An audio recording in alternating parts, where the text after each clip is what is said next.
purpose. Mm-hmm. Okay, now go on the next one. I forgot her name, but she is an actress, right? And many of us thought she was pale face, but here she is with an afro, identifying ancient American culture. She pretty too. Mm-hmm. Next, Rhoda Cone. This is Solange Knowles, better known as the little sister to Beyonce, but she know who she is, and she wear the afro, and she don't always agree with her sister or her brother-in-law. As a matter of fact, they've had many clashes between what should be done and what's actually being done, and they'll tell their own story in due time. Next one, Elder. One of them is he got Kelly Rowley pregnant. Okay, this right here is Diana Ross, formerly known as the Boss. Well, I think they still call her the Boss. But here she is wearing an afro during her Motown days, right? Remember, in the tribal systems, women are chiefs too. Mm-hmm. You gotta remember that part. But when you see them with the afro like this, that means that they out front for you to see them as a member of one of the tribes. Mm-hmm. Roll the corn. Next one. This is Angela Bassett. Whatever we say about her, think she is or is not, here she is representing for the tribes with the afro. Right. Fire. Right? Roll the corn. Next one. Yeah, she Creek. She's Muskogee. She's Muskogee. Well, we already checked it. Here is the warrior that is one of the reasons why we use this as a moniker calling card to war, the afro. Big Tookie, Cricket Man Walking, Raising Dion. You see that cloud that turned into a physical form? Yeah, Dallas. Yeah, that's Big Tookie. He can do that from the Astros. He can accumulate the clouds around him, but you're going to see some lightning in the clouds. Mm-hmm. If you see, it's the same as the parody is performed in the show called Raising Dion. Right? In Raising Dion, you see him in his, what we call his pure God form, which is walking lightning. Mm-hmm. Now, all of those boys see walking, they charge in the atmosphere with electromagnetic energy. Mm-hmm. Right? Because the Crip walk is the charging of the electricity. The earth is grounding. Magnetism. Mm-hmm. So every time you see in one of them experts Crip walking, they harnessing the energy of Big Tookie. Mm-hmm. Crip walking is mimicking him walking chained up on death row. All right, go ahead. Roll the coin. Next one. Here you see my chief. This is who I grew up in my tribe recognized as our chief. This is none other than Larry Hoover. You see him wearing the afro. Right. This was a fingerprint of old Mississippian Afro tribes. Right? So you see he even got his boys in afros. Right. Roll the corn. Let's see who we got next. Another picture of Larry in his afro. I thought that looked familiar. Here's Chief Malik Angel Bay. He got his afro under a hat. So he had to cut his afro with a slightly different design. But if you know Chicago culture, when you see him with that hat over that afro, he's telling you that he's not only an afro chief, you got to look at that hat. Jefe Blanco, in Latin, the chief with the white hat, or the great white chief. He's telling you that he's supposed to be the lawman on the land. This guy right here, responsibility to the collective tribes is to bring and unify all of the warring tribes under one banner to defend the homeland. The problem is the government knew who he was. He was him and Larry both in Chicago, as well as King David, Big Bull, Mickey Caldwell, um, all of Booney Black. All of them were on the list of people needed to be neutralized by COINTELPRO. Right. Right. But you see, the Afro is still telling us who to look at out front. Let's go to the next roticorn. This Huey P., one of the co-founders of the Black Panther Party for self-defense. Mm-hmm. Just for the record, it was him, Huey P. Newton, and a guy named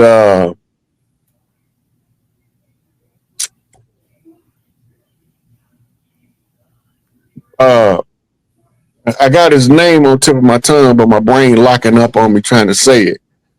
Bobby Seale. Oh, okay. I could have told. Yeah, I know too. Okay, they are the co-founders of the Oakland branch of the Black Panther Party. Right. For the record, Bobby Seale is a university professor now and no longer participate in activist activities. And I'm going to leave that where it's at. Roll the coin. Let's see who next. Angela Davis herself, she made us recognize the iconic status of the Afro. She was a close friend and comrade to all of the Oakland leadership, as well as Jonathan and George Jackson and several other chiefs that we don't remember. She was supposed to be with Jonathan Jackson when he got killed when they was going to the courthouse, but Jonathan Jackson told the driver to run off and leave her because he didn't want Angela Davis to be held accountable for what they was about to do. So they left her. That's the only reason she wasn't there when the shootout went down. Roll the coin. Assata herself. I sure wish she could have had a chance to come home. But no crying over spilled milk. She's still going to get her reward because she did a righteous work. But Assata territory was the New Jersey territory. This is where she was supposed to be the tribal mother at.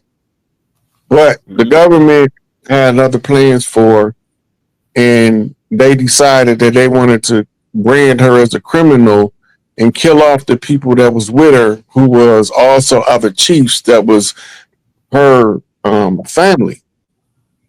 So they killed them all off except for her. So I think she was the sole survivor. No, it was one more. I think it might have been Seiko Odinga that was with her, or he might have been one that came to help get her. But those was only like two people left after the shootout, the alleged shootout with the police on the turnpike. We think it was an ambush.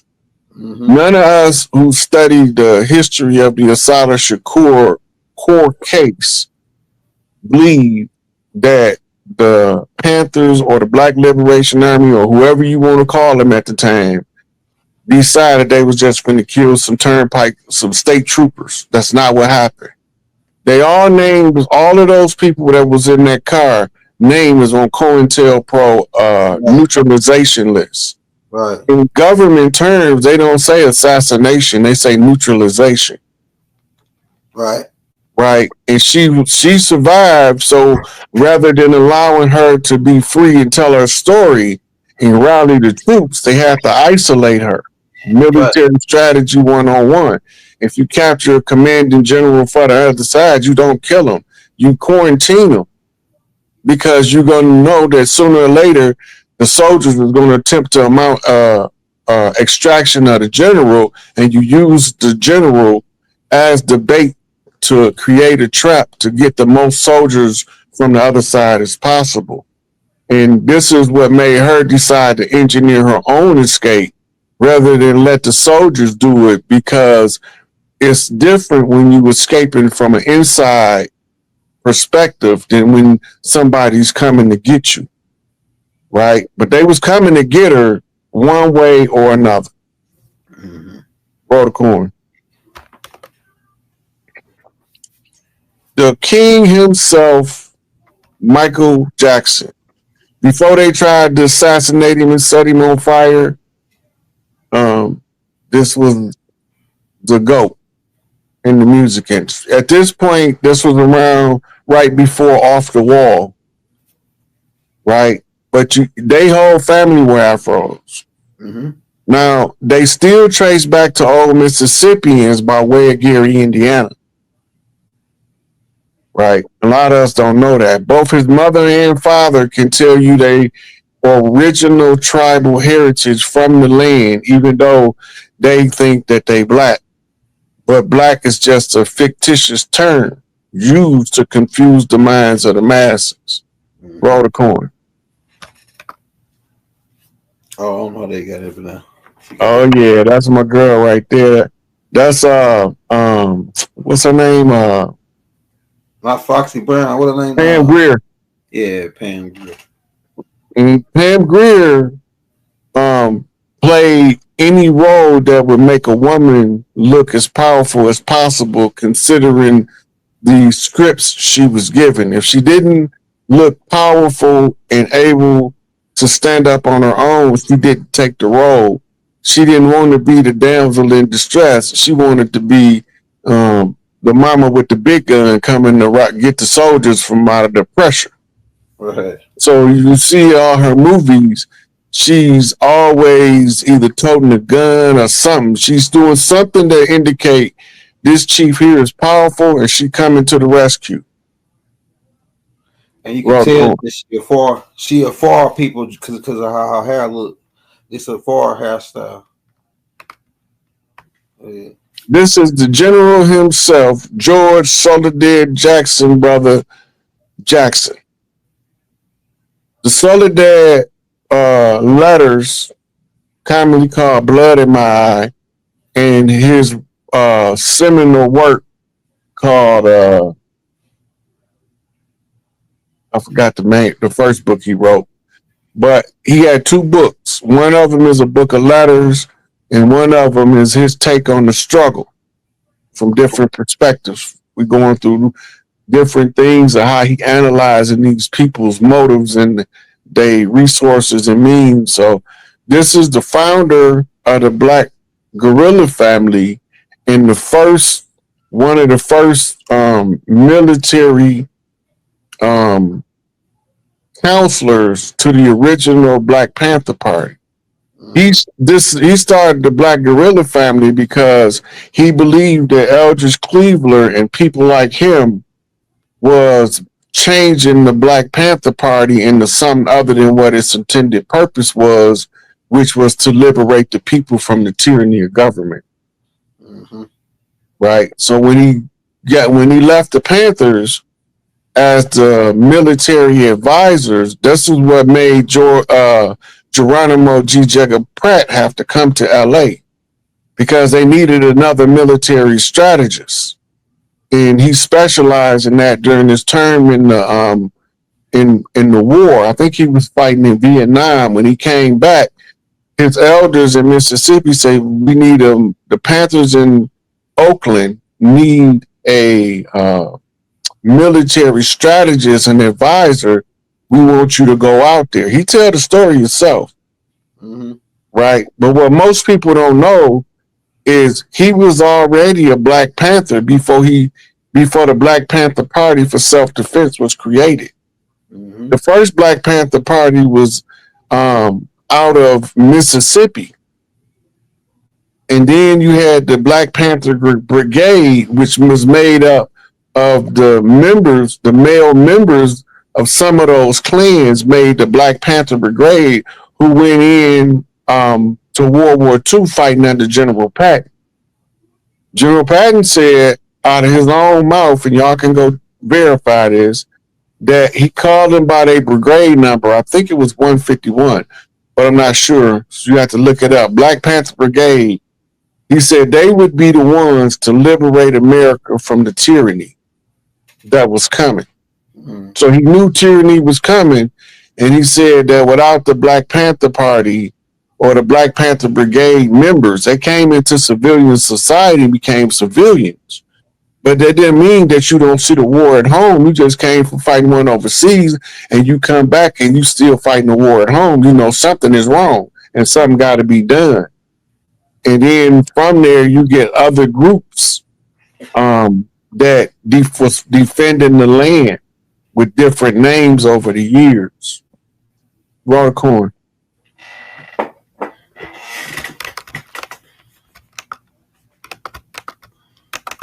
Now, this one right here ties to the metaphysical value of the strands of hair that make up the afro, which we call it the nine ether, right?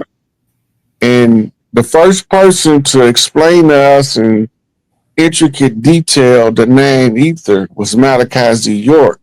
But the information that he was teaching under nine ether information still comes in by way of they call it African root science or black root science, right? Which ties to other prior incarnations of the root science being fed to us, being spoon fed to us. So let's see what we got next, Oda.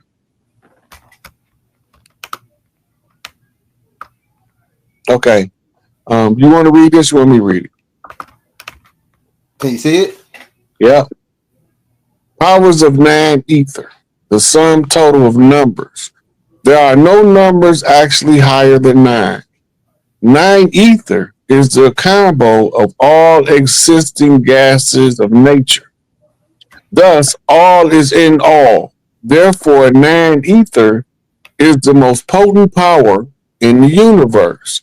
9 to the ninth power of 9, which is actually 3 nines, 999.